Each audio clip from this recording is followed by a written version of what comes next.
పూటకొక మాట మాట్లాడేటువంటి నేర్పరి నిన్న మాట్లాడింది అసలు తనకు గుర్తులేనట్టుగా కూడా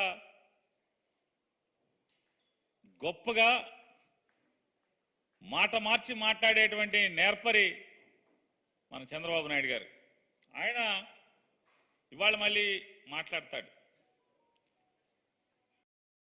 ఎంత అసహ్యంగా దిగజారి మాట్లాడతాడంటే,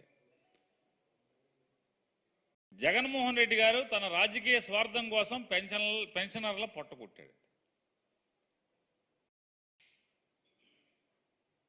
ఈ రకంగా సిగ్గుమాలిన మాటలు మాట్లాడటానికి అసలు పెన్షనర్లతో డబ్బులు పంచటానికి వీలు లేదు. ప్రభుత్వం నుంచి వచ్చేటువంటి ఏ పథకము, ఏ సంక్షేమ కార్యక్రమము వాలంటీర్ల వ్యవస్థ ద్వారా ప్రజలకి చేరవేయటానికి వీలు లేదు అని చెప్పని ఎవరు కేంద్ర ఎన్నికల సంఘం దగ్గరికి వెళ్ళి పైరువి చేసుకున్న వాళ్ళు ఎవరు?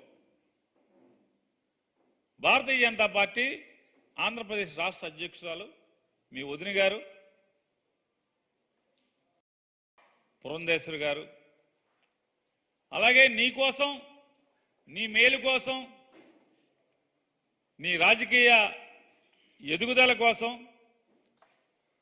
ఒక ఎల్లో వాచ్ అనేటువంటి, ఎల్లో ఎలక్షన్ వాచ్ అనేటువంటి ఒక సంస్థను ఏర్పాటు చేసి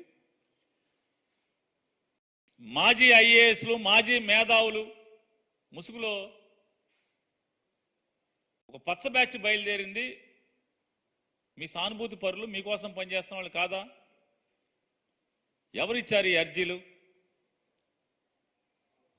గంటకి లక్షల్లో ఫీజులు తీసుకునేటువంటి ఢిల్లీ ప్లేడర్లని, ఈ వాలంటీర్ల యొక్క వ్యవస్థని నిలుపుదల చేయటానికి, వాలంటీర్లతో ప్రభుత్వ కార్యక్రమాలన్నీ నిలుపుదల చేయటానికి ప్రయత్నం చేసింది ఎవరు? చంద్రబాబు నాయుడు కదా. ఎవరి నిమ్మగడ్డ రమేష్ కుమార్ ఎవరు? ఈ దగ్గుబాటి పురంధేశ్వరి గారు ఎవరు? ఎవరు వీళ్ళంతా? తెలీదా? ప్రజలకు తెలీదా? నిమ్మగడ్డ రమేష్ కుమార్కి ఏంటి, మనకి ఏంటి సంబంధం? ఎవరికి ఈ అక్రమ సంబంధాలు? భారతీయ జనతా పార్టీలో ఉన్న నాయకులకి ఎవరెవరికి ఏం సంబంధాలను ఎవరికి తెలీదా? ప్రజలు కళ్ళు మూసుకు, వెనకటికి ఏదో సామెత ఉంటుంది, మీలాంటి పిల్లులు కళ్ళు మూసుకుని పాలు తాగుతా దొంగతనంగా ఎవడు చూడలేదనుకుంటే, మీరు కళ్ళు మూసుకున్నంత మాత్రాన ప్రపంచం కళ్ళు మూసుకోలా.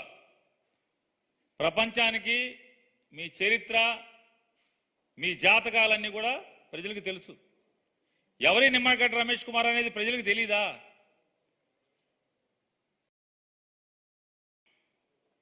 రాష్ట్ర ఎన్నికల కమిషనర్ హోదాలో ఉండి ఏమాత్రం కూడా వెరవకుండా, ఇది తప్ప ఒప్ప అనేది కూడా, జనం ఏమనుకుంటారనేది కూడా ఆలోచించకుండా ఆయన చేసినటువంటి కార్యక్రమాలు